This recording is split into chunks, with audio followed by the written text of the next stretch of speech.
Os que trouxeram a Bíblia, abram comigo no livro do Gênesis, capítulo de número 5, versículo de número 24. Gênesis capítulo 25, ou capítulo 5, e o versículo de número 24,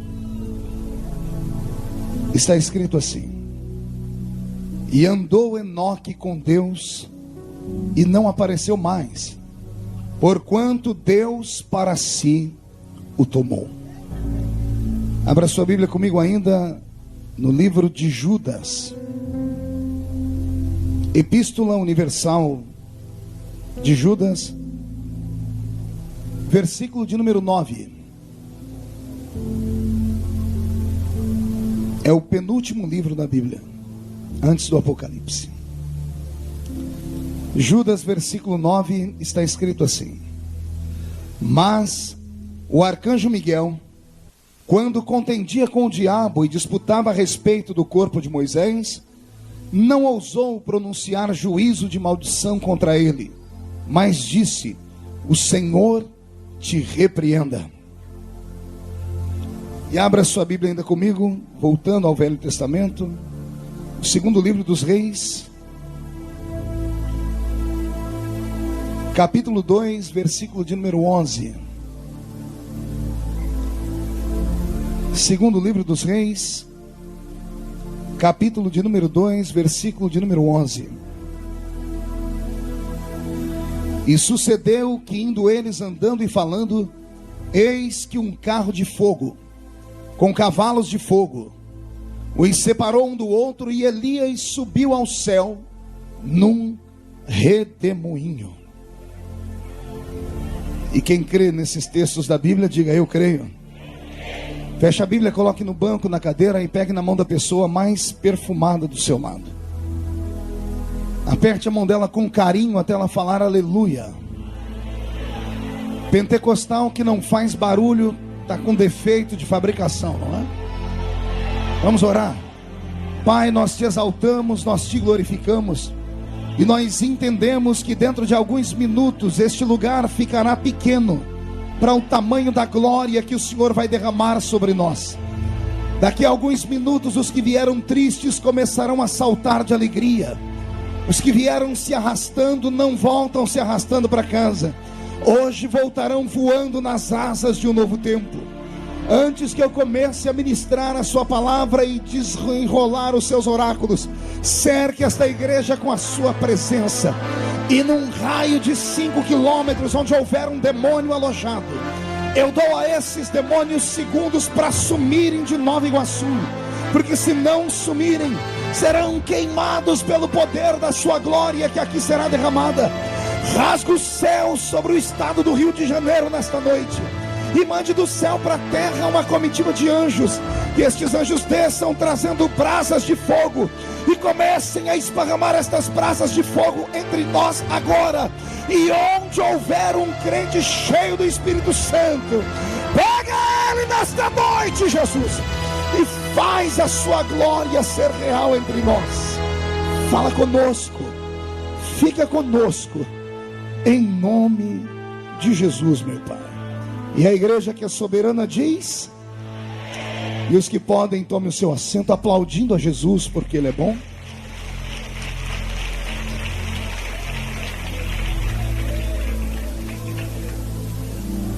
É uma alegria ver a igreja apinhada de gente com fome de Deus.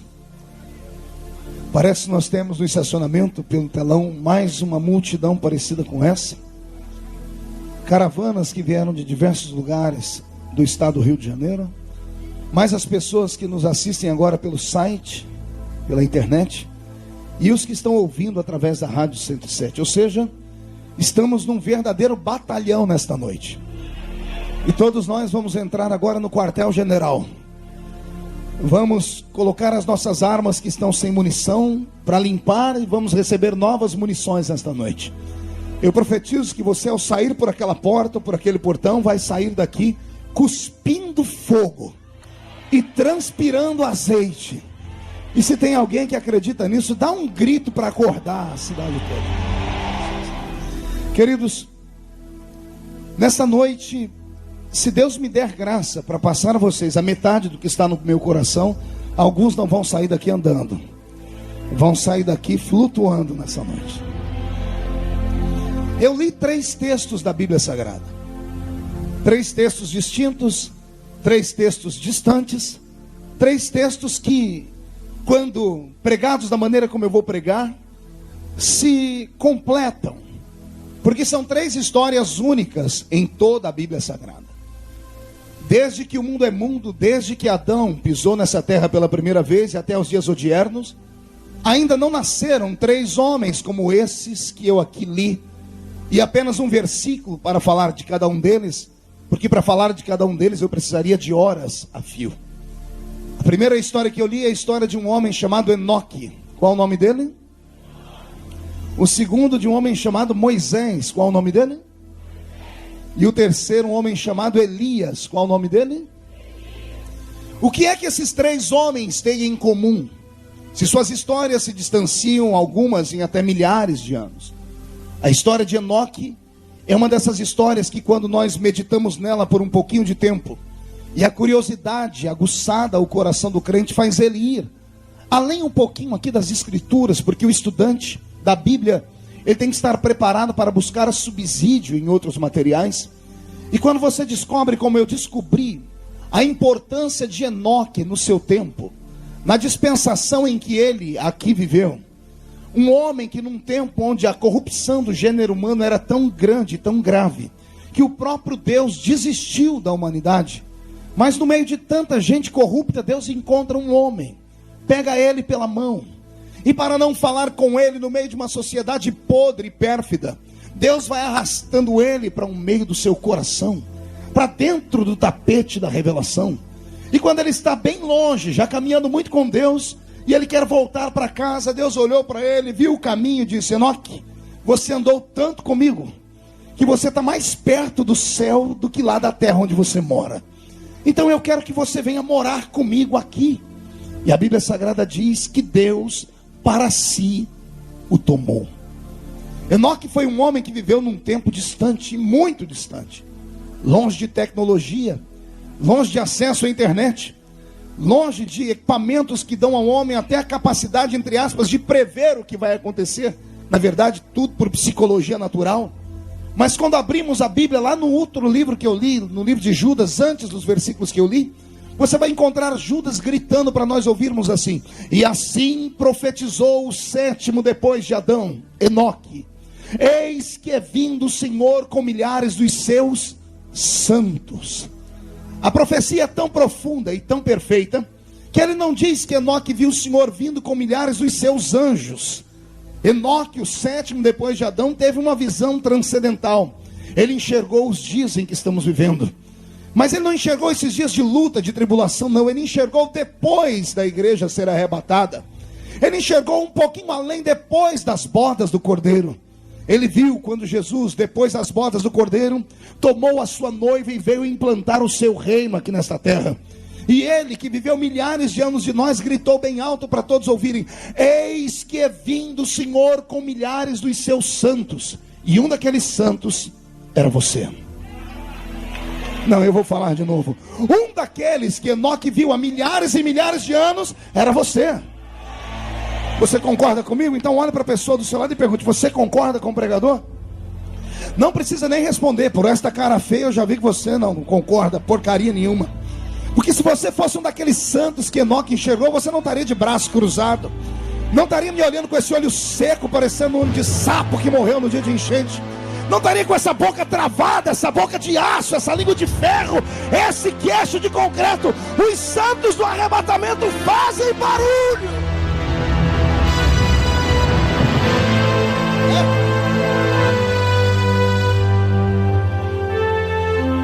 Enoque deixou um livro escrito. Infelizmente, o Concílio de Trento, os nossos velhos pais na fé não aceitaram o livro dele. Mas se algum dia você tiver a oportunidade de entrar pela internet, digite lá o livro de Enoque, porque foi de lá que Judas tomou esse versículo que está no seu livro. E você vai ver Enoque contar para nós uma história e uma dispensação angelical. E Enoque desenha no seu tempo como foi que os guardiões do céu desceram à terra. Ele conta com detalhes a queda do grande arcanjo, e etc, etc, e etc. Saindo de Enoque, eu li uma outra história, a história de Moisés. Qual é o nome dele? Um homem que nasceu de maneira estranha, diferente. Mude a música para mim, pastor Roberto. Um homem que nasceu num tempo em que não era para ter nascido. Satanás e Faraó fizeram uma aliança e determinaram que nenhum menino hebreu deveria nascer. E as 12 tribos de Israel, quase todas elas, se entregaram ao grande Faraó, dizendo: não vai nascer menino mais, porque nós não vamos deixar mais os nossos filhos se casarem. E eu provo isso ao ler a Bíblia, porque naquela época, filho de uma tribo casava com a filha de outra tribo. E de repente nós encontramos no livro do Êxodo, no capítulo 2, verso 1, a história de uma única tribo que teve coragem de casar os seus filhos. E veio um homem da tribo de Levi e desposou uma filha também da tribo de Levi, e se casaram, Anrão e Joquebede. Numa época em que não era para nascer ninguém. Não, pastor, Faraó disse que era para não nascer só menino, porque se nascesse menino morria. Pois bem, naquele tempo, menina não era bem-vinda na casa dos hebreus. Mulher era vergonha, homem era assassinato. E como eles temiam a Deus, não queriam que mais ninguém casasse, porque eles não tinham método contraceptivo e não sabiam saber o sexo da criança que viria. Se nasce homem, morte. Se nasce menina, vergonha. Hebreus não querem nem vergonha e nem assassinato. Eles param de se casar, mas uma tribo maluca resolve dar 2 filhos para o casamento. E tinha que ser a tribo dos levitas. Me dá até um arrepio só de falar isso aqui, porque a tribo dos levitas não é uma tribo normal. Quando eu estava estudando a história da tribo dos levitas, pastor João Nunes, eu dei muita gargalhada. Eu descobri que os levitas não gostavam de pegar no pesado, arcanjo. Os levitas não gostavam de trabalhar, não gostavam de carregar tijolos. Foi a tribo mais difícil que os hebreus, que os egípcios, pastor Roberto Marinho, tiveram para controlar. Mas tinha 2 coisas que essa tribo sabia fazer. Pergunte o quê? Só falo se todo mundo perguntar. Pense num povo que sabia dançar e cantar. Ah, você não pegou, eu vou falar de novo. Pense num povo que sabia dançar e cantar. E era o único momento à noite, quando as 11 tribos estavam cansadas de tanto trabalhar, de pegar no pesado, a única tribo que no meio do deserto, que no meio da escravidão, pegava os seus tamborins e os seus tambores, era a tribo dos levitas. Eles diziam: nós não trabalhamos para encantar o coração de Deus e o de vocês. E eles cantavam na terra e Jeová ficava de pé lá em cima do trono. Quando Moisés determinou a morte dos adoradores do bezerro, você vai encontrar só uma tribo se levantando, dizendo: nós vamos matar esses adoradores. Nenhuma tribo teve coragem de se determinar, mas a tribo dos levitas disseram: nós vamos matar. E alguém perguntou: mas vocês vão matar o irmão de vocês? E eles disseram: irmãos nossos não adoram bezerro, irmãos nossos dançam e cantam para Deus. E por isso se tornaram a tribo dos sacerdotes. E é por isso que nós aqui dentro hoje só pertencemos a uma tribo, a tribo dos levitas. Aquele que está entre nós é o leão da tribo de Judá, mas nós somos levitas. Quem é levita aqui? Deixa eu ver. Então dá um grito de glória a Deus mais forte, bem alto. E por isso estamos aqui. E quando o diabo juntou com o Faraó e disse: não vai nascer mais nenhum filho, vem 2 da tribo dos levitas e resolve ter logo 3 filhos de uma vez. Você não entendeu? Eu vou falar. Não era para ter nenhum, porque se é menino, morte. Se é menina, ninguém quer ser pai de menina no mundo antigo. Então era para ninguém casar e não ter nenhum. Faraó não quer que os hebreus se multipliquem. Aí vem uma única família da tribo dos levitas. Um menino da tribo de Levi desposa uma moça da tribo de Levi, casam e tem logo de cara 3 filhos de uma vez. Um para honrar o pai, o outro para honrar o filho e o outro para honrar o Espírito Santo. Miriam, Arão e... Não ouvi. Miriam, Arão e... A cotovelo, o seu irmão diga: conhece esse Moisés? Pense num homem que não é normal. Pense num homem que brigou com o próprio Deus. Pense num homem que Deus chamava ele e pedia conselhos para ele. Eita, isso é forte. Já imaginou o Deus criador do céu e da terra pedindo conselho para ele ou não? Está escrito na Bíblia. Leia lá o livro de Gênesis, depois Êxodo, Levítico e Deuteronômio. Tem um resumo dos outros livros todos. Você vai ver Deus falando com Moisés e Deus chegando um dia para dizer assim: eu vou destruir esse povo. Ó Moisés dizendo: se eu fosse o Senhor, eu não destruía não. E por que não? Me convença. O que os outros povos vão dizer? Que o Senhor tirou o povo do Egito só para matar eles aqui? Vão chamar o Senhor de frouxo. Você tem razão. Levanta e manda o povo marchar, porque eu não destruo mais ninguém. Mas teve um dia que Deus não suportou. Falou: hoje eu vou falar para Moisés que eu vou destruir, e ele vai vir com aqueles argumentos humanos dele, e eu já vou com um contra-argumento. O Senhor chama Moisés e diz: vou matar todo mundo, e antes que você defenda eles, eu já tenho uma solução. Qual, Senhor? Eu mato o povo e faço de você uma nova nação. Proposta, com todo respeito, papai do céu, proposta indecente essa. Porque se fosse para mim, para o pastor João Nunes, para o Jairinho, eu não sei vocês dois, mas eu que sou pastor de igreja, se Jesus chegar em mim e falar: meu filho, eu vou matar essa igreja inteira e te dou outra. Tem dia que eu vou falar: Jesus, mata mesmo. Sangue, fogo e coluna de fumaça. Não tem nada mais difícil do que lidar com um crente. Nunca estão satisfeitos. Nunca. Nada. Pode ser o culto mais poderoso do mundo. Antes de chegar em casa, o vaso trincado deixa o azeite escorrer. Nada conquista eles. E quando Deus falou para Moisés, a palavra veio do alto, entrou pelo ouvido, passou pela cabeça. Antes de descer para o coração, Moisés caiu de joelho e falou: papai do céu, antes de eu ser tentado, risca o meu nome do teu livro, mas não faz isso. Imagina Deus olhando e falando: esse camarada não é normal não. Você falou o que, Moisés? Eu falei que o senhor pode riscar o meu nome do seu livro, se o senhor for matar eles. E Deus olhou e falou: aí também não dá, né, Moisés? Você é o único que é meu amigo aqui, que conversa comigo, que entra na minha tenda, que vem aqui falar comigo e sente a minha presença. Eu não posso riscar o teu nome. Então perdoa o povo. Então vai, Moisés, por você eu perdoo esse povo. Eu estou dizendo que o homem não era normal. Agora vem a parte mais dura de se entender. Olha para o seu irmão e diga: aperte o cinto para não cair. Muda a música, Roberto. Tem um dia que Moisés sobe um monte e desce com 2 tábuas na mão. 2 tábuas da lei. Eu queria saber o que estava escrito naquelas tábuas. Só o abençoado do Moisés sabia. Porque quando ele vai chegando aqui embaixo, ele pega o povo adorando um bezerro. Ele tinha ficado 40 dias lá em cima. Quantos dias? Sem comer e sem beber. 40 dias em jejum. Quando ele desce do monte, Deuteronômio capítulo 9, verso 16, se não me falha a memória, ele desce e vê o povo adorando um bezerro, e é ele quem diz: e quando eu vi vocês adorarem o bezerro, quebrei as tábuas que estavam na minha mão, e voltei para o monte, e mais 40 dias, e mais 40 noites, não comi pão, e nem bebi água. Ele passou 80 dias de jejum.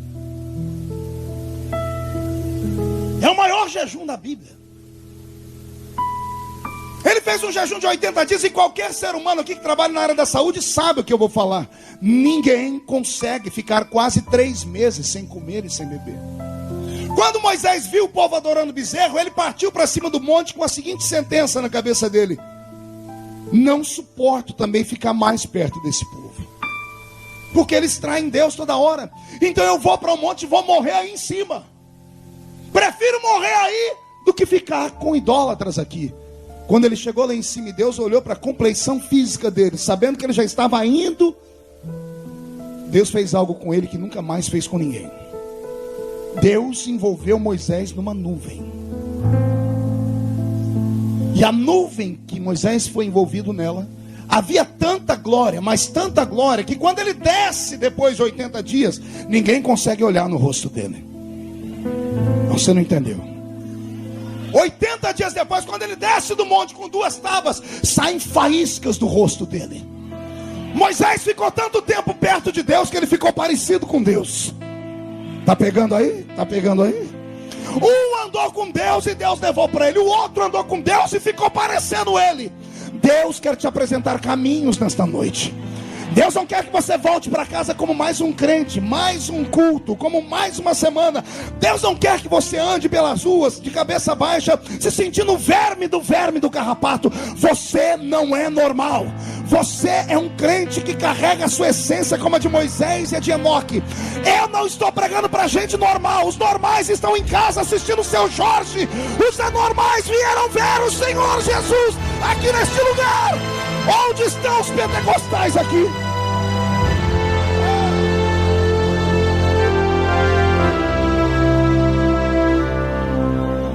O Wellington é o meu produtor de TV, tá ali, ele gosta das revelações. Olha que revelação é essa você nunca ouviu. A ciência diz que o homem é aquilo que ele come. Sim ou não? Por quê? Porque o homem é feito de terra. E nós comemos terra transformada. Pergunta para o seu irmão se ele sabia disso. Todo mundo aqui come terra.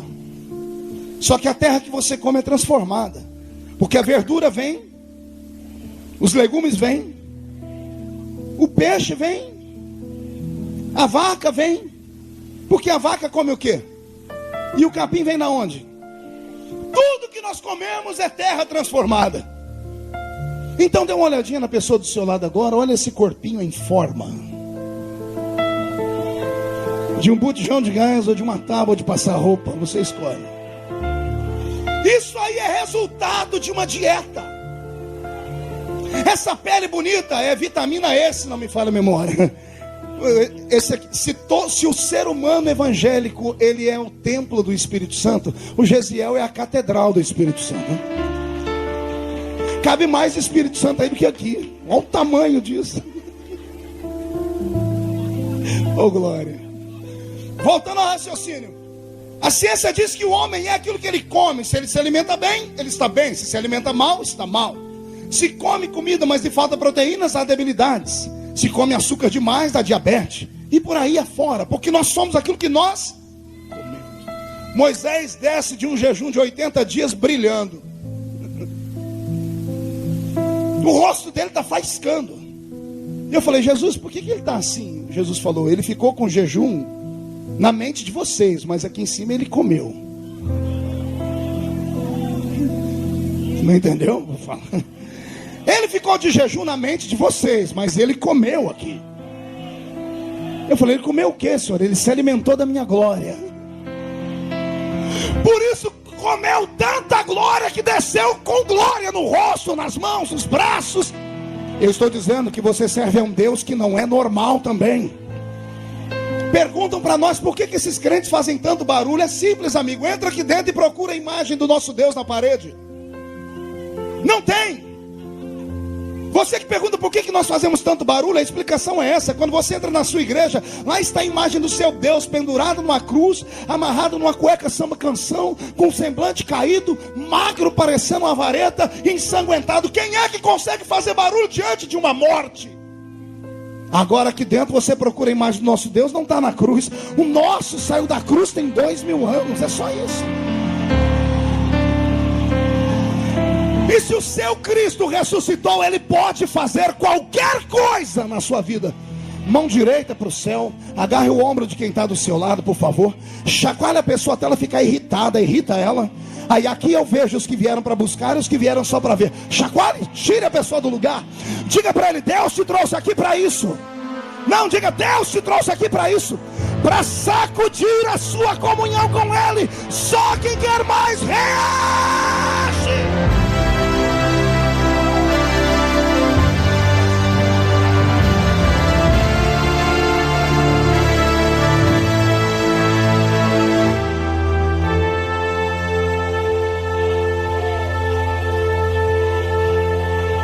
Esse Moisés que fez tanto, operou tanto, e eu estou resumindo bem. No capítulo 34 do livro de Deuteronômio, Deus o chama ao alto da montanha, sozinho. Ao subir o alto da montanha, Deus diz para ele, contempla o que você vê à frente. Ele diz, eu vejo uma terra bonita. E o Senhor diz, é a terra que eu prometi. Ele está feliz demais da conta, dizendo, posso descer para entrar lá? O Senhor diz, não, não pode. Por que não? Porque eu quero você para mim. E aí a Bíblia diz que Deus matou Moisés e sepultou ele. Sim ou não? Agora vem um pequeno problema. Se Deus matou ele e sepultou ele, Por que no livro que eu li aqui, no livro de Judas, no versículo 9, nós vamos ver a maior potência angelical, que é o arcanjo Miguel, sendo interpelado por Satanás. E Satanás dizendo: onde é que está o corpo de Moisés? Porque eu quero fazer uma imagem dele para o povo ter a quem adorar. A igreja de São Moisés. Onde está o corpo dele? A Bíblia diz que o arcanjo Miguel disse: o Senhor te repreenda. Mas não revelou a ele. Pense agora um pouco comigo. Demônios não são como nós. Demônios são espíritos. Espíritos não são proibidos de ir a lugar algum por causa de matéria. Nós não podemos atravessar essa parede, mas espíritos podem. Se espíritos atravessam parede, espíritos atravessam o chão também.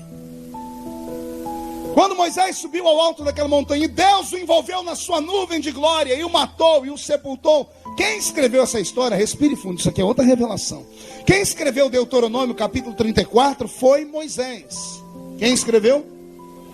Então quer dizer que Moisés escreveu antes de morrer. E ele escreveu exatamente a morte dele. É o único homem ao lado de Jesus que sabia a hora exata que ia morrer. Moisés e Jesus sabiam exatamente o dia, a hora e o momento de morrer. Tanto é que ele escreveu o livro sobre a morte dele, deixou para todo mundo, e depois subiu ao alto da montanha e morreu. Então ele escreveu algo que era para os homens captarem, porque os homens jamais entenderiam o que aconteceu no alto daquela montanha. Se ele morreu e foi sepultado, os espíritos teriam encontrado a sua tumba, a sua cova e os seus ossos. 30 dias depois que ele sobe aquela montanha e não desce, os hebreus enviaram caravanas lá para cima para procurar o corpo dele e não acharam nenhum DNA de Moisés. E isso mexeu com a minha cabeça. Eu fui estudar e descobri que a palavra sepultar, no original em que está escrita a Bíblia, significa esconder.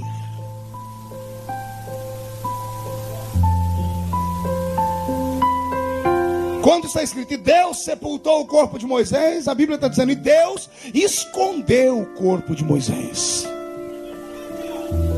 Anos mais tarde, não muito tempo, só 3.000 anos depois, quantos anos depois? Tem um nazareno andando na terra, acompanhado dos seus 3 mais chegados. Ele recebe uma ordem, ele diz aos 3, vamos subir comigo ao Monte Tabor. Os outros ficam por aqui, mas vocês 3 vêm comigo. Quando ele chega lá no alto do Monte Tabor, ele diz aos 3, vocês 3 fiquem aí no cantinho e não se apavorem com o que vocês vão ver. E ele abre os braços e começa a brilhar. Começa a brilhar e começa a flutuar. Quando ele está flutuando, o céu se rasga e descem 2 seres.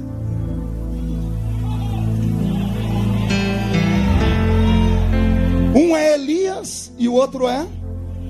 Não ouvi? Mas está escrito em Hebreus 9:27 que ao homem está ordenado morrer uma só vez, vindo depois disto o juízo. Quem morre não aparece mais. Então se aquele homem apareceu é porque ele não morreu, pastor. Ele chegou lá em cima, Deus botou ele dentro da tenda da congregação. Eu até penso que Deus ia matar ele, porque ele tinha 120 anos. Os únicos amigos dele eram artrite, artrose, osteoporose, reumatismo, catarata. Mas Deus olhou para ele e disse, a sua folha de trabalho é muito grande comigo. E alguns escrevem, Moisés não entrou na terra porque bateu na pedra. Oh Moisés, coitado desses homens que escrevem coisas tão paradoxais. Eu sei que aquela pedra representa Cristo. Eu e você sabemos que estudamos teologia. Moisés não sabia. Mas está escrito que Deus mandou ele falar e ele bateu. Quem é que não erra? Quem é que não tropeça? E você acha que foi por isso que ele não entrou na terra prometida? Não, é porque Deus sabia o que ele ia fazer na terra prometida com 120 anos. Fala para mim. Você tem 120 anos de idade, o cajado virou a muleta, bengala. Você vai fazer o que na terra que manda leite e mel com 120 anos? Vai sentar numa maca e ficar esperando a morte chegar e dizer, eu cheguei aqui? Não, Deus tinha coisa maior para ele. Deus fez assim, Moisés, como o seu sonho é um e o meu é outro, o meu é maior que o seu. Você quer entrar na terra prometida? Eu vou te levar para ela, mas não a terra da terra. Eu vou te levar à terra que transcende os pensamentos. E Deus abraçou o corpo de Moisés e arrebatou ele para o céu. Meu corpo está arrepiado. Eu abro um parênteses, ou ponho ponto e vírgula e vou para a terceira história, senão não consigo pregar nunca aqui. O terceiro que eu li é Elias. E hoje nós vamos desmistificar algumas coisas que os crentes falam errado, porque não leem direito. A maioria dos crentes pentecostais que conheço dizem que Elias foi para o céu numa carruagem de fogo. E ele não foi para o céu numa carruagem de fogo. Está escrito. A Bíblia diz que ele andava ao lado de Eliseu e veio uma carruagem de fogo e separou Elias de Eliseu. Enquanto Eliseu está aqui embasbacado, vendo o carro e o cavalo de fogo se perdendo e perdendo a bênção, porque tinha uma promessa: se você me ver ser arrebatado, você recebe o que você quer, que é a porção dobrada. Deus mandou aquele carro com o cavalo de fogo para tirar a atenção de Eliseu. E Eliseu está aqui quase perdendo agora, quando ele percebe, fala: que carro de fogo? Eu quero ver o meu senhor Elias. O cavalo some com o carro e tudo, e quando ele olha para cá, a Bíblia diz que um redemoinho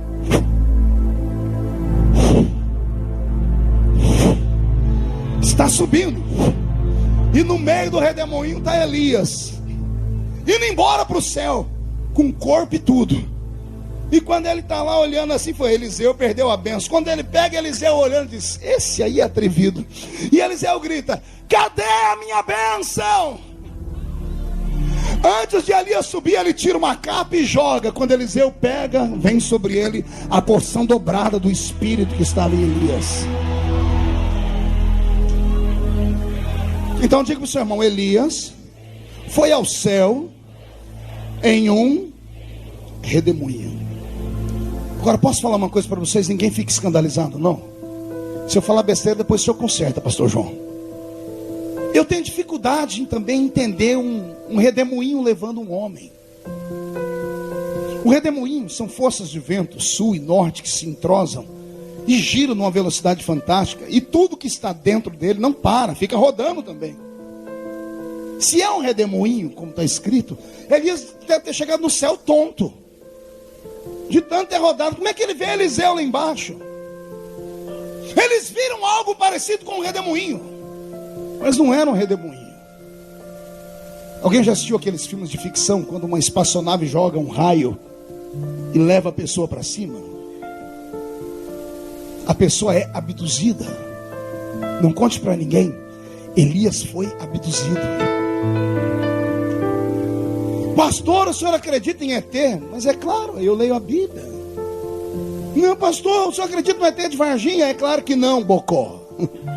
Nem no ET do Steven Spielberg, tá? E nem no Independence Day. Não.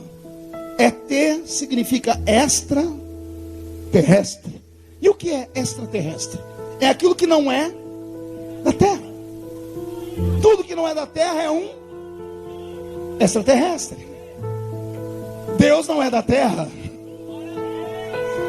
Jesus, esse nasceu na Terra, mas o Cristo que estava dentro dele não era da Terra. Os anjos não são da Terra, demônios não são da Terra, então existem ETs. Aliás, eu estou pregando para um monte de ET aqui. Não se ofenda não, eu estou te elogiando. A Bíblia diz que quando aceitamos Jesus como Salvador, nós estamos aqui, mas não somos mais aqui. Quem está aqui, mas não é daqui? Não fiquei satisfeito. Só quem está aqui aguarda o arrebatamento da igreja. E se o arrebatamento se der agora, quem aqui sai da terra e vai para o céu, dá um grito de glória.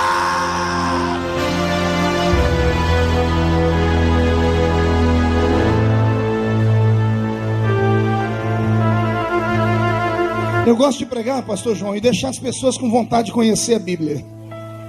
Os que gostam de coisas malucas, leiam o primeiro e o segundo capítulo de Ezequiel depois.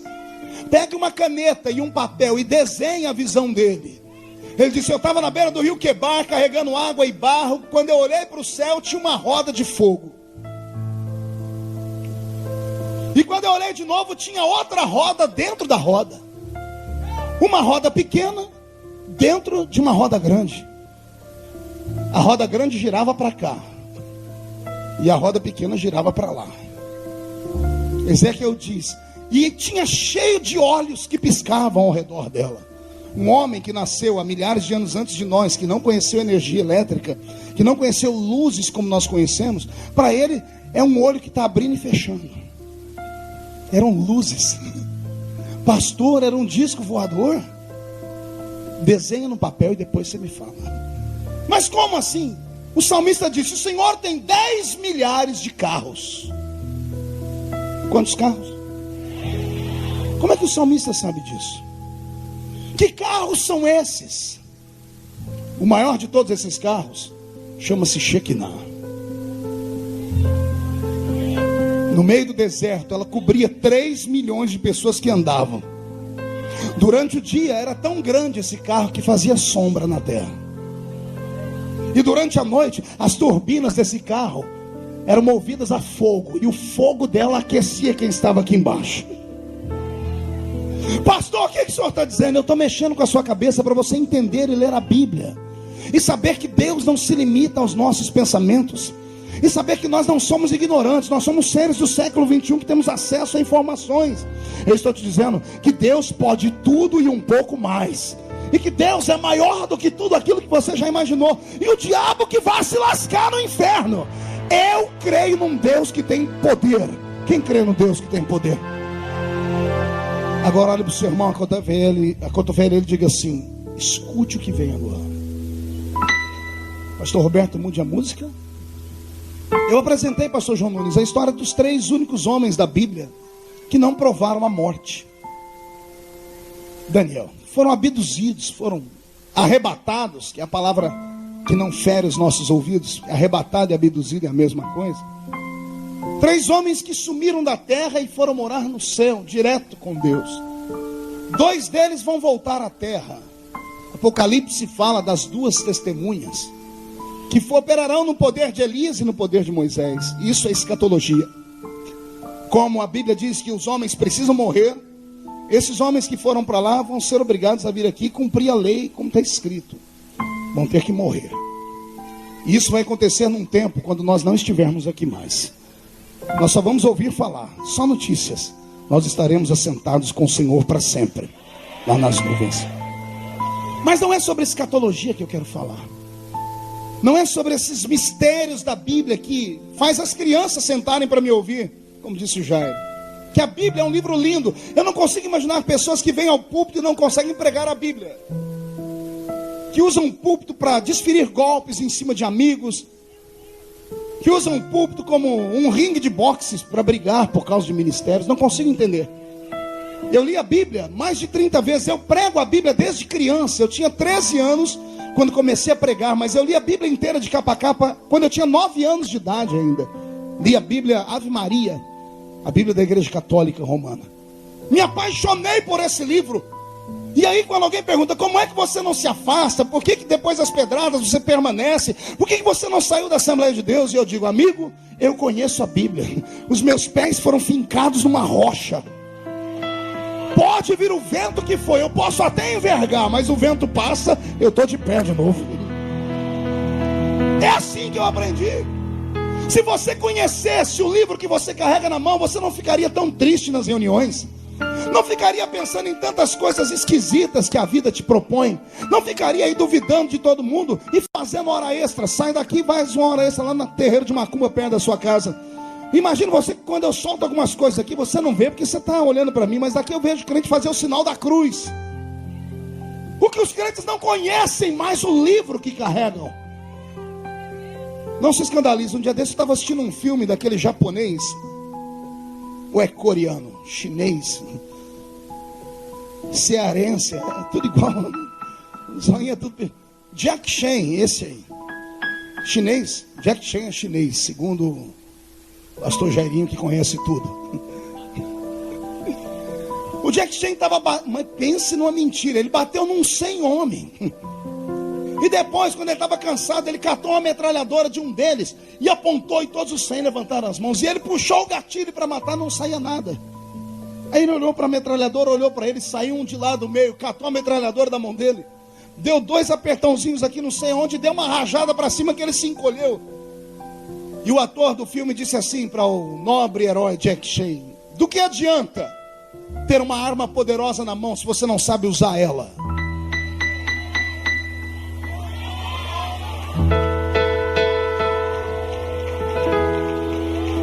adianta ter uma Bíblia se você não sabe usar ela? Sabe quantas promessas tem aqui dentro? Eu cataloguei uma a uma, 32.270 promessas. Oh, mas nem para dar glória a Deus você prestou? Não, eu vou falar de novo. 32.270 promessas, feitas para mim e para você. Aí vem a pergunta: se é tanta promessa, por que eu não recebo? As promessas são suas, mas o direito às promessas é só para aqueles que creem e efetuam o que está escrito aqui. Para você ter uma ideia, nenhum crente tinha que entrar aqui com essa cara feia, com medo de cair fogo na igreja, porque igreja pentecostal assim, caiu fogo, esse profeta fica tudo uriçado. E a assembleiana tem a cultura: levantou o profeta, vai entregar meu pecado. Então tem crente que passa o culto inteiro orando: não usa, não fala, Jesus, pelo amor, tem piedade. E eu tenho uma palavra de Deus para te falar. Dessas 32.270 promessas, 8.000 delas é só sobre perdão de pecados.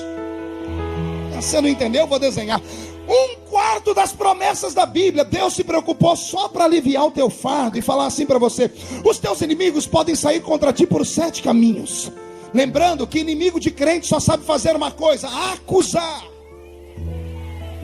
Vou falar de novo: inimigo de crente é só demônios que acusam. Jesus disse: o seu inimigo não tem carne, não tem osso, são espíritos, e eles vêm na sua mente te acusando. Eles viram o que você fez no verão passado, eles sabem o que você está fazendo agora, e eles te acusam. Então toda vez que a Bíblia fala de uma promessa contra inimigos, entenda: não é inimigo que pisou no seu dedão, não é inimigo que te mandou embora, são inimigos de acusação. Se os seus inimigos vierem contra ti por um caminho, eles fugirão de ti por 7 caminhos. A Bíblia Sagrada diz na boca de Davi: se levantar contra ti 11.000 demônios de acusação, 1.000 cai de um lado, 10.000 cai do outro, e você não pode ser atingido. E para encurtar a conversa, que nós temos um pouco tempo aqui, Paulo sancionou a lei do perdão, recitando Romanos 8:1: nenhuma condenação há para os que estão em Cristo Jesus nosso Senhor.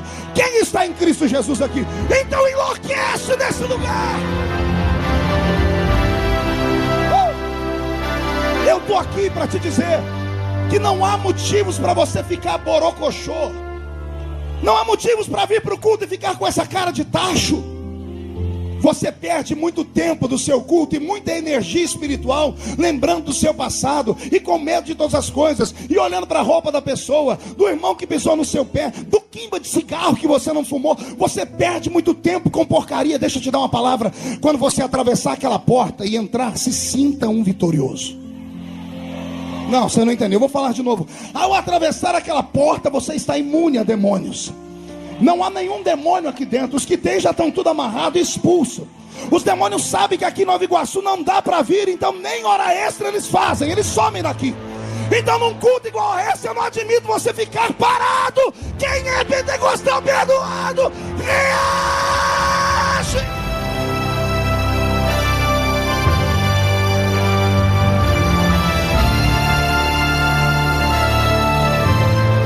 Roberto, segura e muda a música para mim. Veja só, ao ler essas 3 histórias, ao ler essas 3 figuras, ao ler esses 3 seres humanos antagônicos, o meu coração quase sai pela boca. Quer perguntar o porquê? Eles tinham a mesma matéria que eu tenho. Jairo, eles tinham as mesmas necessidades que nós temos. A Bíblia diz que Elias era um homem sujeito às paixões, como nós somos. Eles não eram super-homens de aço, não tinham asas nas costas para voar, não saíam raios cósmicos das mãos deles, não podiam voar. Mas esses 3 homens fizeram alguma coisa que fez o dono do universo parar e olhar eles. Há alguma coisa dentro deles que fez Deus parar por um momento tudo que ele estava fazendo com o universo e sentar para olhar a vida deles, e deu a eles como pagamento uma passagem direta para o céu sem morrer. A minha pergunta: o Deus deles é verdadeiro ou é uma história com E? O Deus deles é real? A Bíblia é verdadeira? Ou é um livro de conto de fadas? Você crê nesse livro? Você crê nas histórias que eu falei? O que te impede de ter uma história igual a deles? Eu estava no mês de janeiro, logo no início, na cidade de Framingham, lá nos Estados Unidos, onde Jairinho e Cassiane sempre estão lá. Estávamos numa cruzada com o pastor Benny Hinn. Eu fui um dos primeiros brasileiros a divulgar o trabalho do pastor Benny Hinn aqui no Brasil. Conheci há 20 anos atrás, no meio do mato, lá em Sacramento, Minas Gerais. Na época eu estava de lua de mel, quando me deram uma fita de vídeo. E quando eu vi aquele homem estender as mãos, soprar, na época ele soprava, hoje ele não sopra mais. E caindo uma multidão, eu parei, congelei o vídeo, botei a mão na televisão e disse: é real?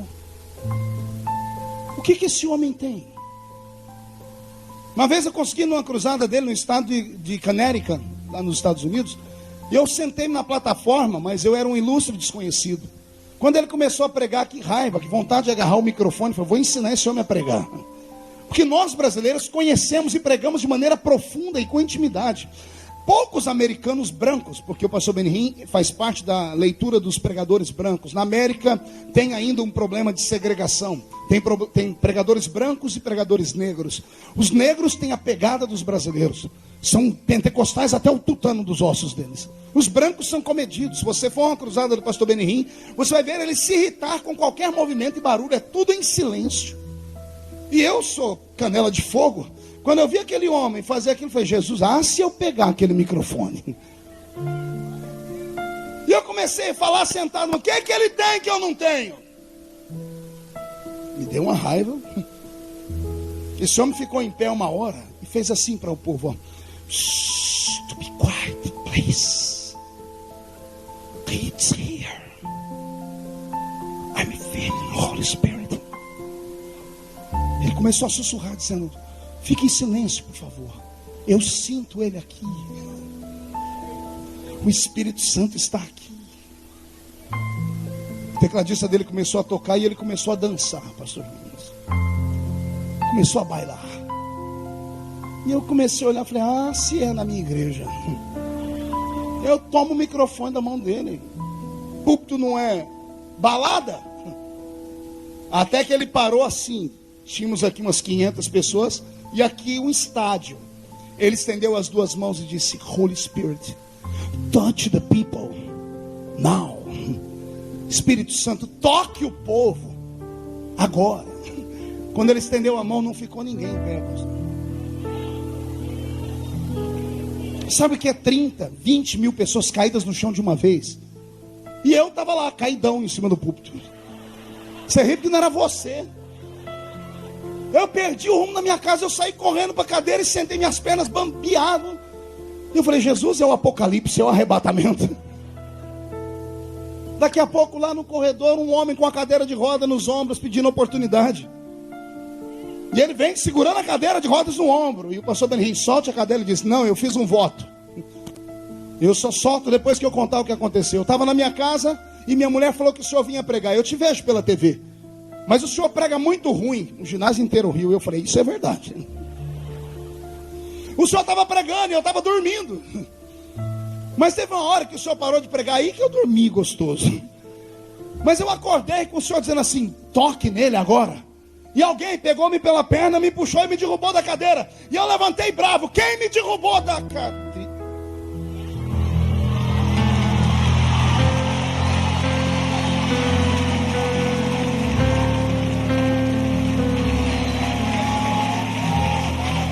Aí, respire fundo. Há 3 semanas atrás eu estava sentado do lado dele, comendo. Eu me tremia inteiro e eu ficava vendo para ver como é que ele comia. Eu saí escandalizado. Falei: Jesus, um homem come igual eu, veste uma roupa igual a minha, conversa, brinca. Lembrou do Roberto, que o Roberto tocou na igreja dele lá em Orlando, morou lá na Flórida um tempo. Eu fui para casa aquele dia dizendo: Deus, o que é que ele tem? E o Senhor me disse: o mesmo que Elias, o mesmo que Moisés, o mesmo que Enoque. Eu estive na ilha de Martha's Vineyard e tive a oportunidade de entrar dentro do santuário onde John Wesley dirigia cultos de avivamento na Nova Inglaterra. Ele morreu já tem anos e muitos anos, mas quando você entra dentro do santuário e senta em silêncio, o corpo arrepia por inteiro. Gesiel está sempre lá na ilha de Martha's Vineyard, está dizendo o que é verdade. Você senta no santuário, o homem morreu tem anos, mas o corpo da gente vai se arrepiando inteiro. Ficou alguma coisa na terra. O que é que Charles Finney tinha? Se ele era um crente igual a você, meia boca, fumava e bebia, presbiteriano fraco. Até um dia no culto uma mensagem pegou ele, ele disse: eu quero ser santo. E Deus disse: então eu assino embaixo. E ele começa a andar pelas ruas em santidade. As pessoas param, olham para ele, começam a tremer e se joga no chão, agarrando as pernas dele, dizendo: ora por mim para eu ser perdoado. Eu olhei para você e não vi você, vi um espelho, e no espelho eu me vi em pecado. O que tinha o gordo e barbudo evangelista de Chicago, chamado Moody, que levou 1 milhão de almas aos pés da cruz. Quando Chicago se incendiou, literalmente falando, Moody ficou tão desconcertado que ele disse: vou passar fome porque os membros da minha igreja não creem mais em Deus.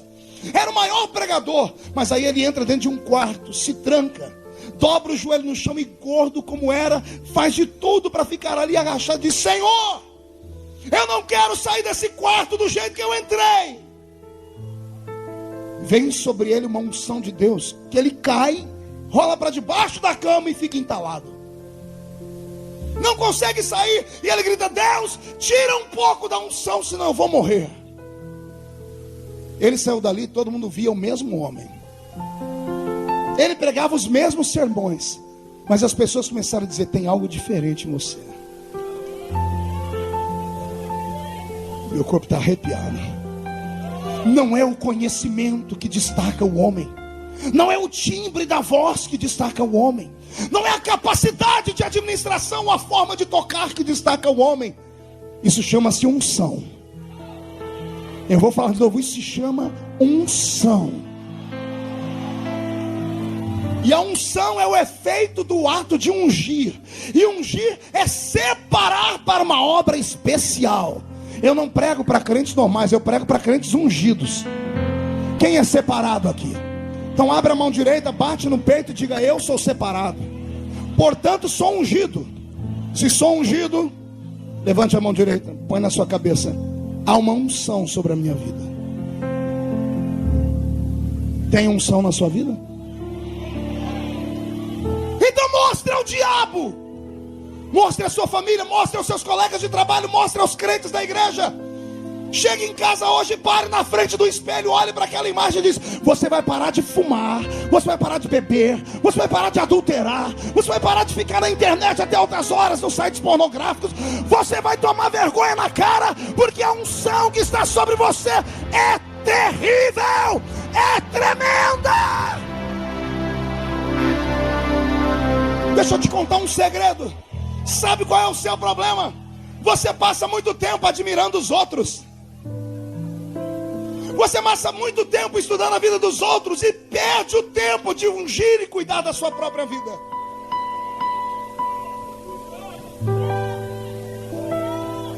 Eu estava falando aqui com Moisés que quando ele ora me lembra um grande pregador. Quando eu era menino eu imitava esse pregador. Eu ia para o culto e dizia à juventude: quem que vocês querem ouvir pregar hoje? E aí vinha um bilhetinho, por voto ganhava um. E eu ia para o culto e dizia assim: meu Deus, eu não vou pregar mais, depois eu vou continuar. Adore. Ai, meu Jesus querido. Eu imitava o pastor Gilmar. Terminava de pregar, acontecia o contrário do que acontecia com ele. Ele pregava, caiu uma alegria no povo. Eu pregava, caiu uma tristeza no povo. Mas eu usava a mesma voz, a mesma pregação, tudo. E pregava no meio do mato, onde ninguém nunca tinha ouvido falar dele. Então ninguém podia falar que eu estava copiando. Como é que acontecia se eu cantava a mesma música? Ou se eu pregava a mesma mensagem? Ou se eu lia o mesmo texto? Ou se eu entonava a mesma voz? Por que não acontecia? Deus não quer clones. Deus não quer ecos. Deus quer que você seja uma voz. Não, eu vou falar de novo. Deus quer que você se canse de imitar os outros. Deus quer que você vá para um monte com ele e diz assim: eu quero ter a minha própria experiência, eu quero ter o meu encontro contigo. Deus quer te dar o que ele nunca deu para ninguém. Você quer o que ele nunca deu para ninguém? Mas quer desse jeito, com essa cara de tacho? Quer desse jeito, mandando pedidos, com o braço cruzado, com a mãozinha no queixo, olhando para o celular, lixando a unha, fazendo um carinho nas costas da namorada, mascando a desgraça desse chiclete? Deus nunca vai te dar. Deus só vai dar se você buscar. Deus só vai dar se você querer. Alguém quer? Alguém quer? Então grite. Não, grita não. Dá um berro de glória a Deus nesse lugar.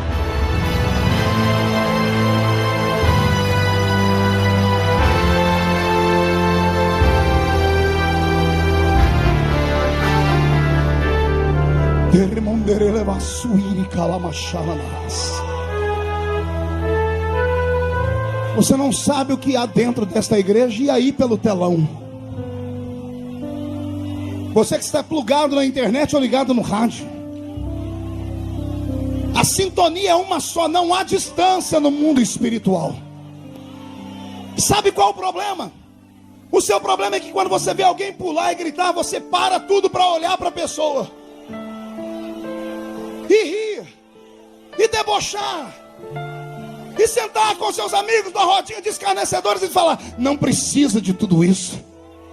Amigo, você não conhece Deus, você não conhece experiência com Deus. Você jamais será alguém se você continuar desse jeito. Aqui não é um tribunal de justiça, aqui é a casa da misericórdia. Aqui nós buscamos a presença e a experiência.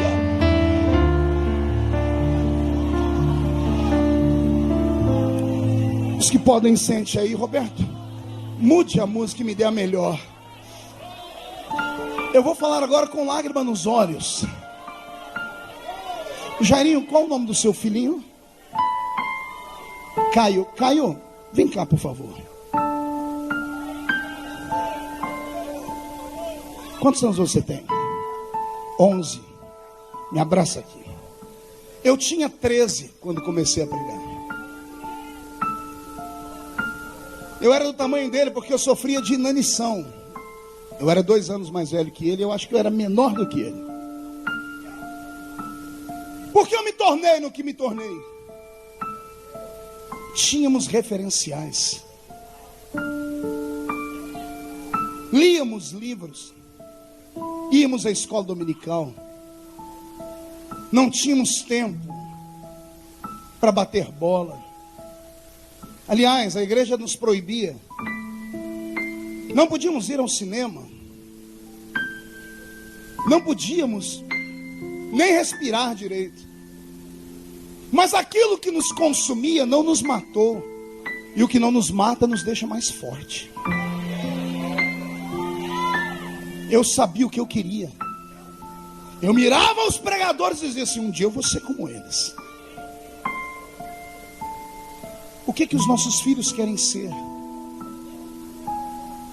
Nossos filhos querem ser como Ronaldinho Gaúcho. Nossas meninas querem parecer a Débora Seco. Nossos filhos não conhecem mais Deus, nem a glória de Deus. Há um conflito de gerações. Os que estão de cabelos brancos, estão na igreja há muito tempo, não conseguem quase que comungar com a nossa geração. Somos uma geração de movimento. Pulamos e gritamos. Mas há um vazio aqui dentro. O que nós vamos deixar para os nossos filhos? Eu me emocionei quando o Jairinho disse que o Caio chegou em casa e discutiu sobre a pregação que eu fiz. Essa é a intenção. Essa é a intenção. É mover os nossos filhos para que haja uma sobrevida da igreja. Quando eu era menino, lá no meio do mato, o pastor falou assim um dia para nós: amanhã vai estar pregando aqui um ex-defunto. Caramba, a igreja ficou louca. No dia seguinte, até os não crentes vieram para ver o ex-defunto. Eu, pequenininho, fui me escorregando de cá de lá e sentei bem no primeiro banco. Chegou com o pastor um ancião, um cara fechado. E o pastor, tremendo, terminou a parte do louvor, fez a oferta rápida e disse, com a palavra, o ex-defunto. E pega a palavra um senhor já de idade, João de Oliveira. O senhor conheceu? Era amigo do pastor João Nunes. João de Oliveira, e ele, esse homem, antes, ao invés de pregar a igreja em silêncio tétrico, enfiou a mão no bolso, tirou um atestado de óbito, assinado por um monte de médico, que passou na mão dos presbíteros. Eu morri, fui ao céu, e Jesus não me deixou entrar. Eu estava nos braços de Jesus, e Jesus disse, João, você é muito bem-vindo aqui. Então me deixa entrar. Não posso, João. Porque eu estou em pecado? Não, João. Olha lá para baixo. Abriu o céu e ele olhou lá para baixo e ele viu uma casinha coberta de palha seca. Um caixão no meio da sala. Ele deitado no caixão e num canto, uma anciã com 14 filhos chorando. Ele viu a porta abrir e entrar um outro pastor, João Colenda. O pastor está dizendo que o irmão João Colenda contou esse testemunho para ele, aqui para o pastor João Nunes. Irmão João Colenda olhou para a família em desespero, 14 filhos, dobrou o joelho na frente do caixão do João de Oliveira e agarrou a mão dele e disse, Jesus, devolve João de Oliveira, porque não tem ninguém para cuidar dos filhos. Mas não foi assim instantâneo, foram 4 horas de oração, e o povo chegando para o velório, e o pastor com a mão na mão do defunto ajoelhado, Jesus, devolve João de Oliveira, Jesus. Jesus olhou para o João e disse, João, meu filho, fica para outro dia, mas eu não posso te receber aqui, porque a oração de um justo pode muito em seus efeitos.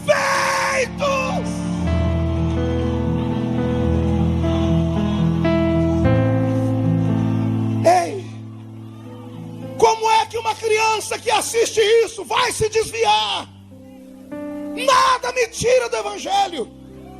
Nenhum escândalo é suficientemente grande para arranhar a minha alma, porque eu tive experiências. Mas eu disse para as minhas filhas no mês de abril do ano passado em Camboriú, as minhas 3, olhei para elas com lágrimas nos olhos e disse na frente da multidão, eu amo vocês, morreria por vocês e mataria por vocês, mas o que o papai tem eu não consigo arrancar daqui e plantar em vocês, porque é pessoal. Vocês são filhos de um grande pregador, são filhos de um homem de Deus, de um homem que ajudou a mudar a vida de milhares de pessoas do mundo, mas quando eu morrer, tudo que eu fiz vai comigo. Não tem como colocar em cima de vocês. Eles começaram a chorar e eu disse, se vocês não começarem a buscar a experiência agora, vocês vão terminar a vida como muitos crentes que estão aqui dentro hoje, que vêm para a igreja vazios e voltam loucos, se incomodam com o barulho do Pentecoste. Graças ao sacrifício dos velhos pais, têm anéis de formatura no dedo. Graças ao sacrifício dos velhos que fundaram a igreja na base da enxada, hoje tem os seus carros importados, entram nas suas casas confortáveis, passam o final de semana nas praias, mas não sabem o poder de uma oração no monte. Não sabe o que significa passar uma madrugada com Deus, brigando com o diabo. Não sabe o que significa um culto como esse. Você não sabe o que está acontecendo aqui. Anjos estão voando de um lado para o outro, levando mensagens ao céu, trazendo respostas para a terra. Satanás está furioso, o inferno está com raiva desta igreja, porque o inferno sabe o poder de uma palavra como essa. Mas eu quero dizer que não tem Zé Pilintra, Zé Pilantra, Chucaveira, Tranca-Rua, Preto Velho. Não tem força no inferno que roube o que Deus está te dando. Então pega, pega, pega, pega, pega, pega, pega. Pega o que Deus está te dando.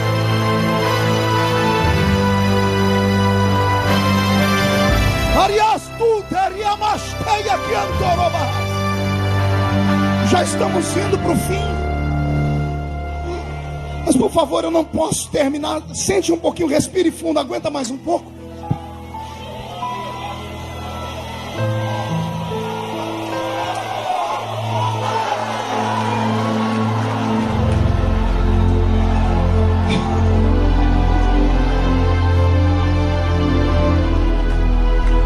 Foi num lugar assim que eu nasci.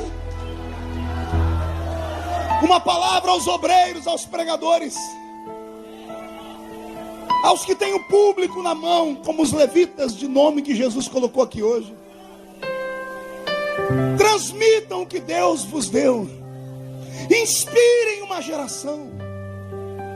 Não se dê por vencido em ver o povo quieto, calado. Não existe culto frio. Existe crentes frios, pregadores frios. Mas se tiver uma centelha no meio desta geladeira, o fogo pega. Eu vou dizer, o fogo é contagiante. Deus vai acender uma chama em você hoje. Esta chama vai pegar dentro da sua casa essa noite. Amanhã vai pegar no seu trabalho. Escute o que eu estou dizendo. Quando voltar às aulas, os alunos da sua universidade vão cair endemoniados perto de você. Eu estou dizendo que o Rio de Janeiro não é o rio de Satanás, é o rio do Senhor Jesus. E queira o diabo ou não, um avivamento estoura nesse lugar. Pegue a sua parte. Pegue a sua parte.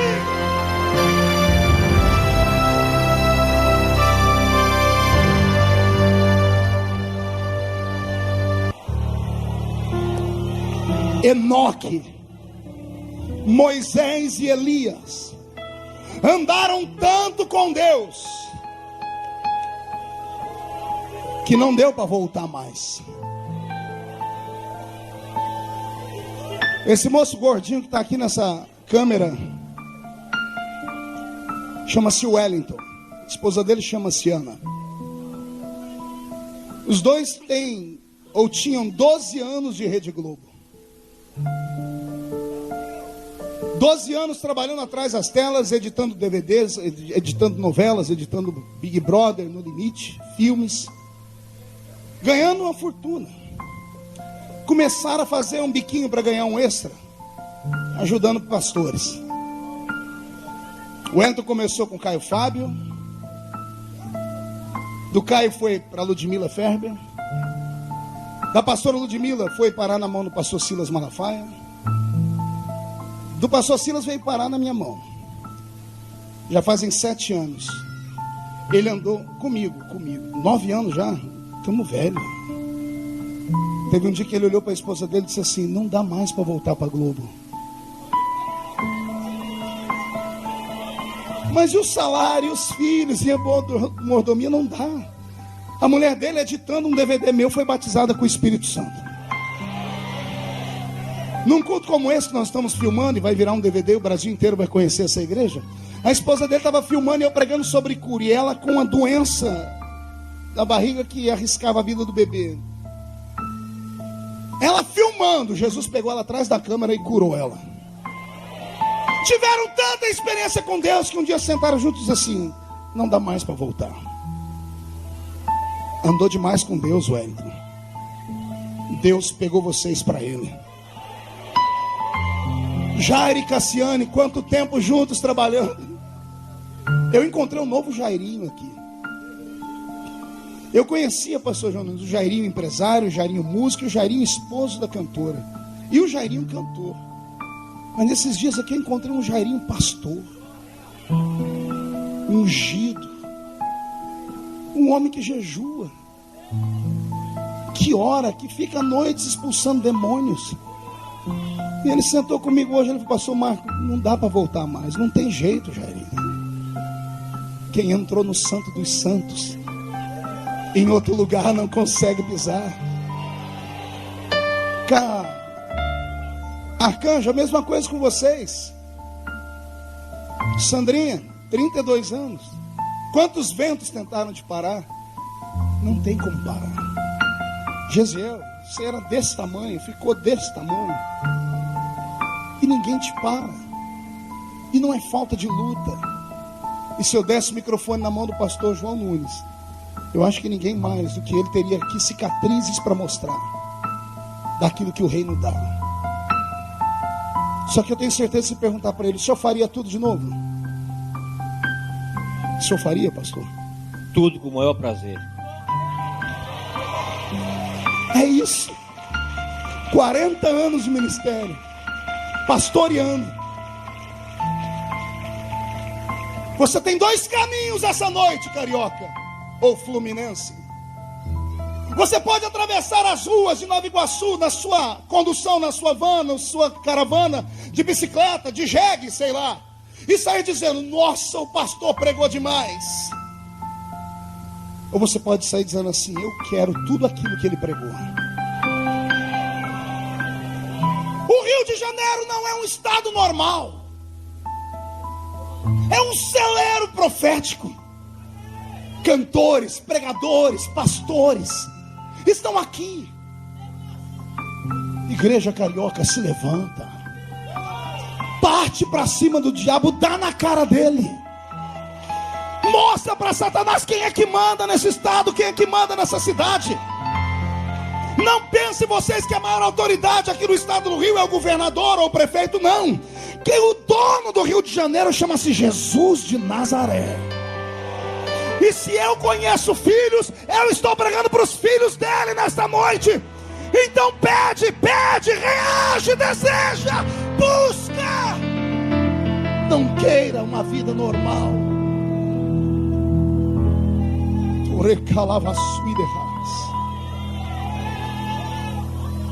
A contragosto, porque geralmente é isso que acontece. Me escute, filhos, crianças. A contragosto, esse tecladista aqui, com 6 anos de idade, entrou num conservatório. O pai e a mãe obrigando, debaixo de pancada: vai aprender piano. 6 para 7 anos, ganhou um prêmio como um grande tecladista. Começou a tocar na igreja. Ele me disse que teve dias na igreja que o pastor dele só deixava ele tocar enquanto o oficial não chegava. Quando o oficial chegava: sai para lá, menino, sai para lá.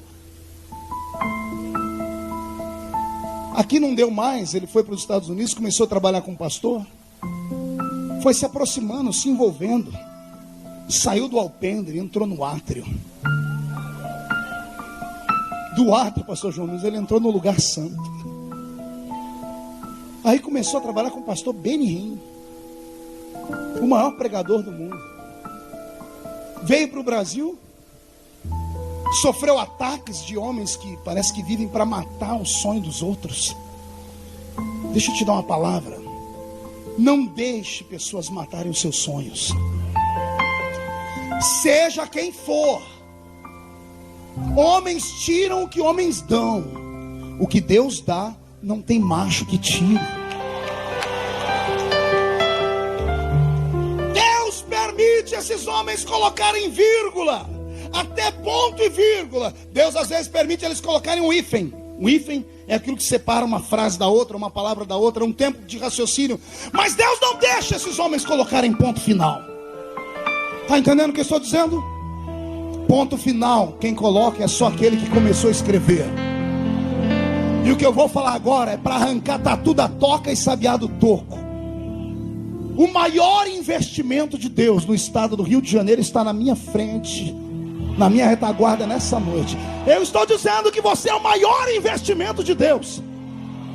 Possa ser que você não deu lucro ainda, porque tem investimento a curto prazo, a médio prazo, e alguns são a longo prazo.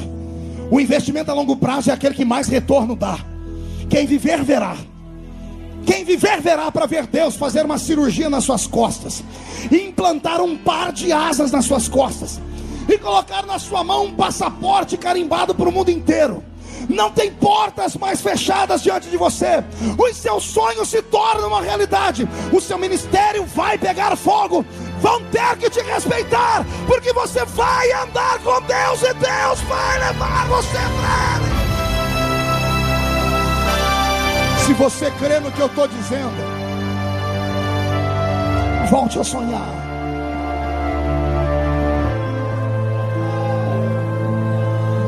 Para encerrar, mude a música, Roberto. Não tem nada mais triste do que conhecer um crente frustrado. Não tem nada mais ruim do que sentar perto de alguém que podia estar longe, mas não teve força. Pastor, mas é luta demais. Acorde. Deus só prova quem Ele quer aprovar. Se a sua luta é grande, a sua vitória é do tamanho da sua luta. O seu ministério, ele será selado com sangue, com dores, com vergonhas. Deus não consegue usar frouxos. Deus não consegue usar covardes que trocam tudo por qualquer momento e jogam tudo para o ar. Não, Deus ama gente valente. Deus ama gente que, se não dá para ir correndo, ele vai andando. Se não dá para ir andando, ele vai agachado. Se não dá para ir agachado, ele vai se arrastando. Se não dá para ir se arrastando, ele deita e fala: amigo, me empurre. Você vai chutando, ele vai indo, até o ponto de você falar: não aguento mais. Aí Deus diz: então agora sou eu que te levo. Deus está procurando alguém nesta igreja hoje para revolucionar o estado do Rio de Janeiro. Deus quer alguém para entrar dentro da nuvem como Moisés. Deus quer alguém para andar com Enoque em santidade, para tomar para ele. Deus quer um louco que entre no meio do povo e diga: segundo a minha palavra não chove mais aqui. Você entendeu ou não? Elias é o mais louco de todos. Aparece do nada, no meio do nada, e grita: segundo a minha palavra não chove. Todo mundo ri dele. Os anjos que cuidam de Israel sobem no céu e dizem: Jeová, temos um problema na terra. Apareceu um desconhecido lá, um João ninguém, dizendo que é segundo a palavra dele. Os profetas dizem segundo a sua palavra. Assim diz o Senhor, mas ele disse segundo a minha palavra. E Deus deve ter perguntado aos anjos: qual o nome dele? Elias. Que mais? Senhor, só sabemos isso. Eu imagino Deus pegando o telefone do lado do trono e ligando para o Serafim lá no departamento pessoal do céu, dizendo: Serafim, digita aí no Google Elias, vê o que sai. Ih, Senhor, está terrível. Por quê? Aparece aqui: Elias, o tisbita, sem pai e sem mãe. Sabia que é isso que a Bíblia diz de Elias? Só fala de onde ele era e diz: ele não tem pai e não tem mãe. É a forma de Deus dizer: você não precisa de padrinhos. Você não precisa de homens para pegarem você e te jogarem para cima. A minha história é prova disso. Eu venho de uma cidade de 30 mil habitantes. Cresci num salãozinho de 4 por 5 metros. Meus pais na fé eram analfa de pai e beta de mãe. Os presbíteros da igreja onde eu congregava, meu Deus do céu, só tinham 2 dentes na boca. Era o zagueiro e o atacante. Falavam tudo errado. Irmão Ovídio, meu herói, ia ler a Bíblia e assim: vamos ler aqui no livro de Êxodo.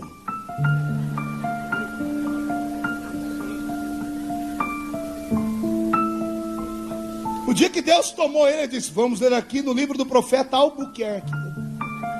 Mas não tem Albuquerque na Bíblia, um vídeo. Tem. O Albuquerque é aquele que falou assim: aviva a tua obra, Senhor. No meio dos anos, no meio da ira, lembra-te da misericórdia. Era Abacuque. Naquele dia nós descobrimos, pastor João Nunes, que ele não sabia ler a Bíblia, não. Que alguém ia, lia para ele, ele decorava, ia para o culto e soltava. Esse velho um dia chegou no culto, foi cantar o hino da harpa. Oh, miséria. Ele ia cantar o hino, ele pegava só a primeira frase. Ele falou: vamos cantar aqui aquele hino da harpa. Já refúgio a glória eterna de Jesus, o Rei dos Reis. Seguirão as suas leis. Ele foi cantar esse hino. Olha o que ele aprontou. Ele fez uma mágica. Ele conseguiu pegar uma letra e colocar dentro de uma música. Ele começou assim: já refúgio a glória eterna de Jesus, o Rei dos Reis. Em breve os reinos deste mundo seguirão as suas leis, e os sinais da sua vinda já se mostram cada vez. Ele conseguiu colocar asa branca. Não, o pior não foi isso. Caiu um fogo na igreja. Gente pulando, falando em línguas, e a gente ia perguntar para a irmãzinha lá, o que aconteceu? Deus deu um cântico espiritual por bom vídeo. Foi nesse lugar que eu cresci. Eu tenho calos na minha mão que não saem. Apanhei laranja, algodão, café e trabalhei no corte de cana. Morávamos em 12 pessoas em 2 cômodos e ninguém na minha família crente. Minha mãezinha está quase aceitando Jesus. Quase, você entendeu ou não? Um dia eu fui orar, falei, Deus, eu ganhei almas no mundo inteiro porque eu não ganhei a minha mãe. O Senhor disse, para você não bater no peito achando que é você que salva. Quem salva sou eu. No meu tempo, na minha hora. Mas ela já está chegando lá. Filho único. Numa igrejinha pequena, e olha o que Deus fez na minha vida. Isso prova que você não precisa de padrinhos. Você precisa sonhar. Você precisa desejar. Você precisa parar de perder tempo em Facebook e catar a Bíblia, enfiar a cara nela para ler. Ir na livraria, pegar livros e começar a ler. Sentar com pessoas mais antigas da igreja e pedir experiências. Você não está no estado comum, você está no Rio de Janeiro, pô. O Rio de Janeiro tem crentes que têm experiência para dar com vender com Deus. Esses crentes enxergam o céu pelo lado de dentro, caminham dentro do céu. Você conhece pessoas aqui que têm histórias de revelação, de oração. Você não está num lugar morto. Você está num lugar vivo. Em nome de Jesus, volte a sonhar. Deus quer se revelar a você. Fique de pé comigo. Os que estão ajoelhados, se quiserem ficar, pode ficar.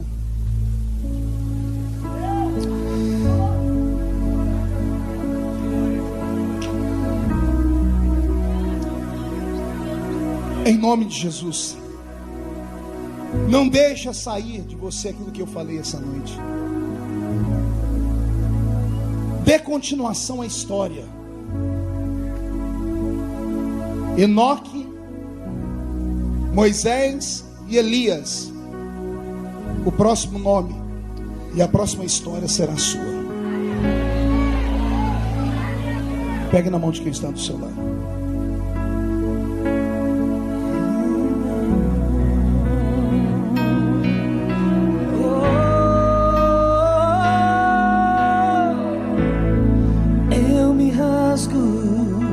Se rasgue por inteiro, faço tudo, mas vem novamente.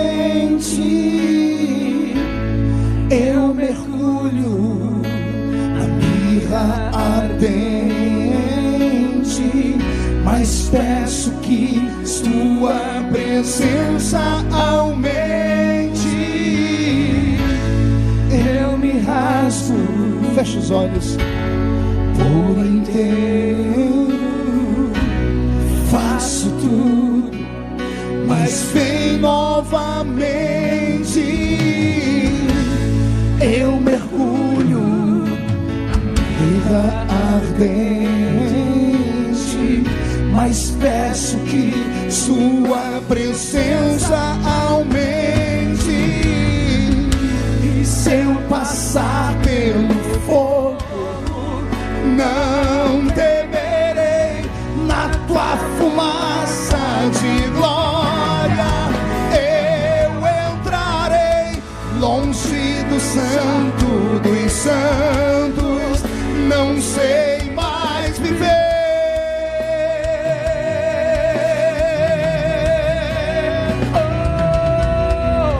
E se eu passar pelo fogo, não temerei. Na tua fumaça de glória eu entrarei, longe do santo dos santos, não sei mais viver.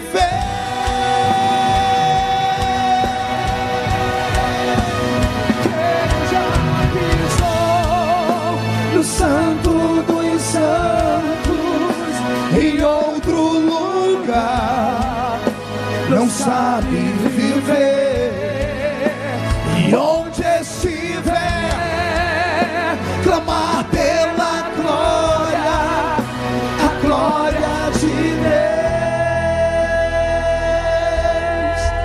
Eu vou pedir para vocês fecharem os olhos, soltarem as mãos e pegarem o irmão pelo braço. Nós vamos cantar o cântico dos serafins. Nós vamos dizer que Deus é santo por uns 2 minutos. Aprenda a melodia. Santo,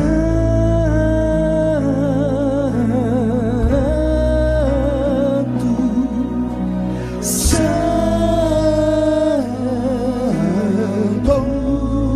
aprendeu? Santo,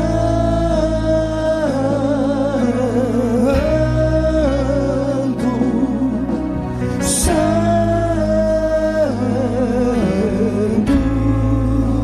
De novo.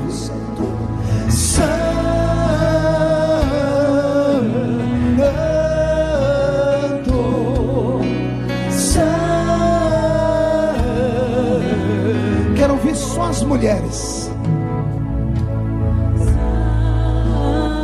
e os homens orando. Os homens dando glória a Deus. De novo, Senhora, só que um pouco mais forte.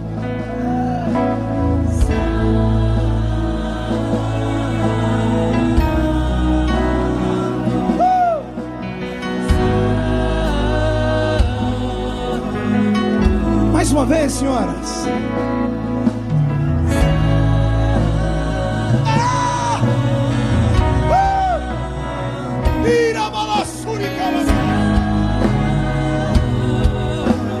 Os homens cantando e as mulheres orando.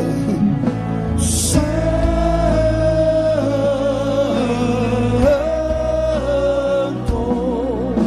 Santo. Cavalheiros, uma vez mais. As mulheres louvando e adorando. Isso, senhores, mais forte agora. Santo,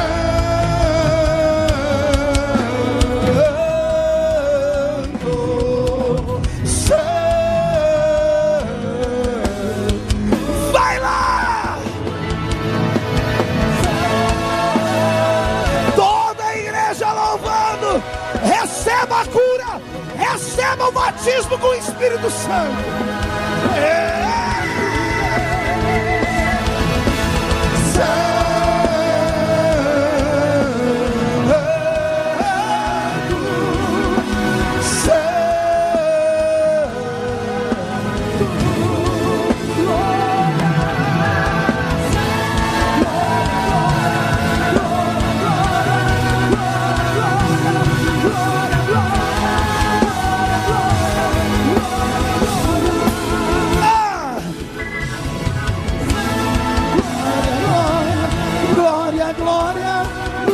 Glória, glória, glória.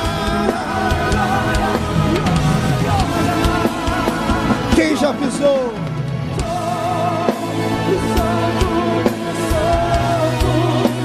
Em outro lugar, não sabe viver.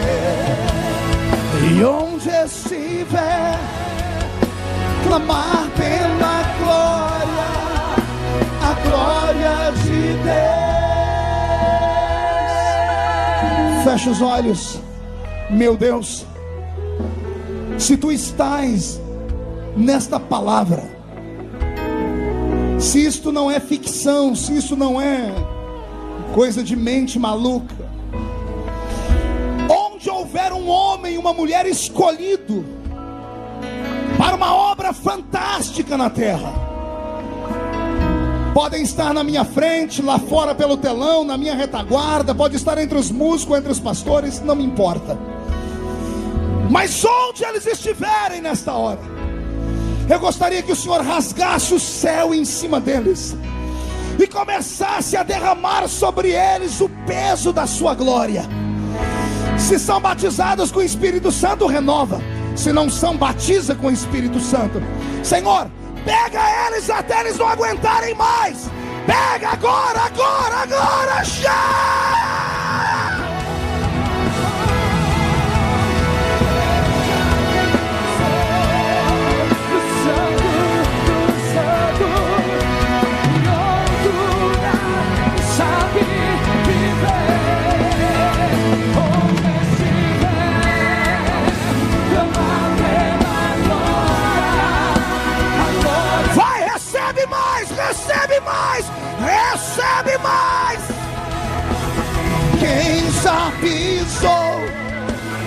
Santo dos Santos, em outro lugar, não sabem viver, e onde estiver, clamar pela glória, a glória de Deus.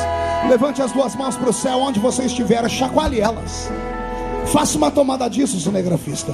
Chacoalhe suas mãos. Faça isso aí pelo telão, faça isso em casa. Dê meia volta, fique cara a cara com alguém, mas não toque na pessoa. Fique cara a cara com alguém, escolhe uma pessoa, chacoalhe a mão sobre ela.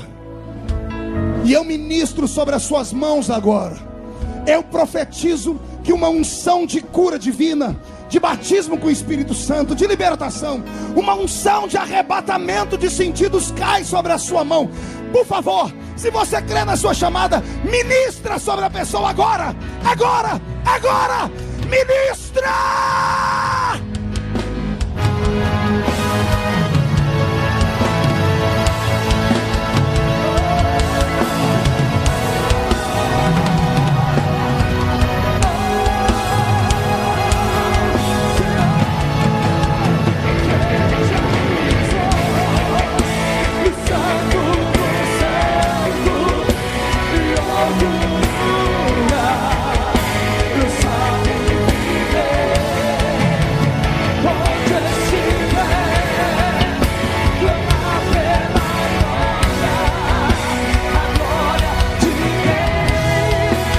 Recebe mais. Quem já pisou no Santo dos Santos e outro lugar, sabe viver onde estiver, clamar pela glória, a glória de Deus.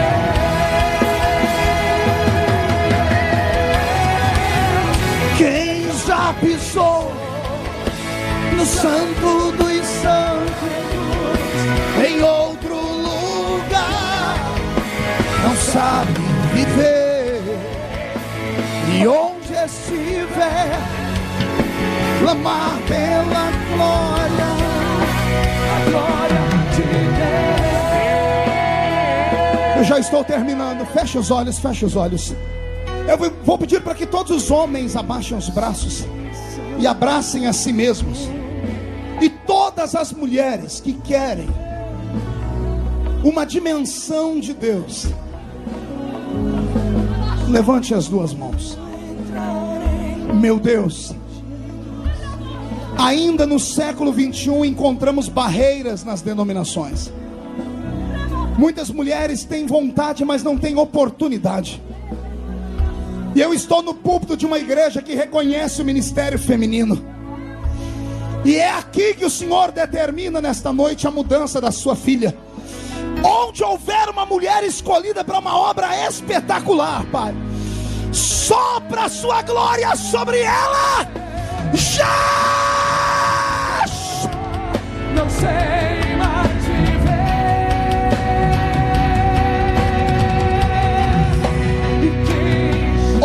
levantem as duas mãos e as mulheres abracem a si mesmas. Que caramas, tudo errar abadash. Terloim, telomam, terelevecaria sui tarahas. Senhor Deus, o que eu tenho, eu não posso dar nem repartir, mas o Senhor que me deu, o Senhor pode dar para eles. Onde houver um homem, um ministro da sua palavra, ou mesmo uma criança que sonha com o Santo dos Santos, faz cair sobre estes homens agora, onde eles estiverem, o peso de uma chamada específica. Pega eles agora, agora, agora, já! Em outro lugar, e onde estiver, clamar pela glória, a glória de Deus.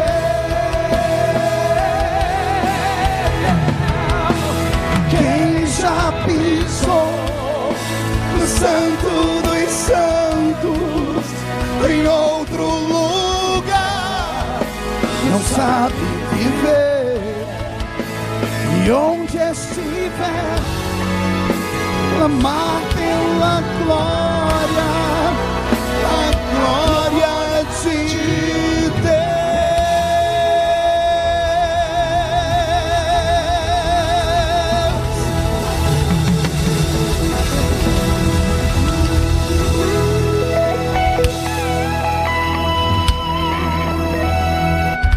Pegue na mão de quem está do seu lado, feche os olhos. Pastor Jairinho, o senhor acredita que eu sou um profeta? Pastor João Nunes, o senhor permite eu orar por esse seu obreiro?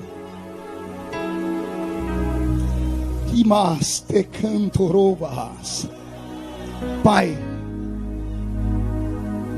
o mesmo Espírito que veio sobre a minha vida, um Espírito que me abre a visão para ler na Bíblia e enxergá-la de uma maneira que poucos enxergam, a mesma revelação na palavra, a mesma revelação, ó Deus, de autoridade diante da sua igreja.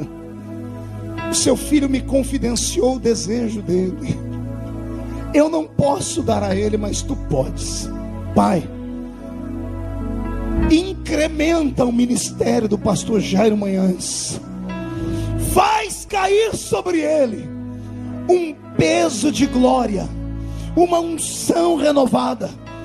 E a próxima vez que ele agarrar o microfone para pregar, cantar ou ministrar, os corações vão sacudir no peito e os ouvidos vão tinir, porque hoje, Senhor, o Senhor vira o ministério do seu filho do avesso. E todos os que participam do culto da bênção com ele, Pai, onde estiverem, dos diáconos às diaconisas, os que oram, os que ministram libertação, os que ajudam no culto, pega um por um, Jesus, e muda a história deles já!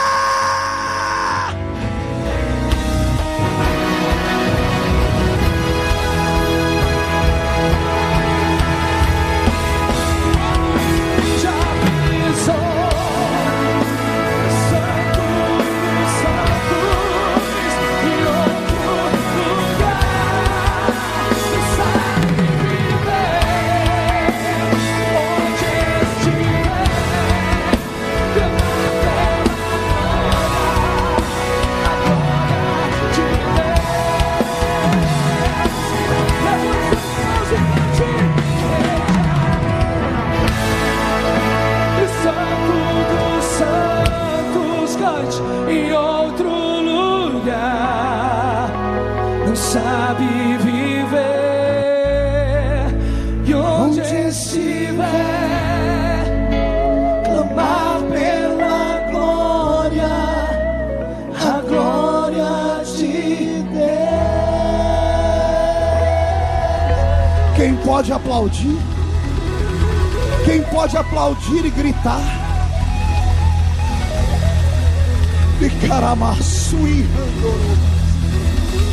Todos os que estão ajoelhados, onde estiverem, recebam dessa graça.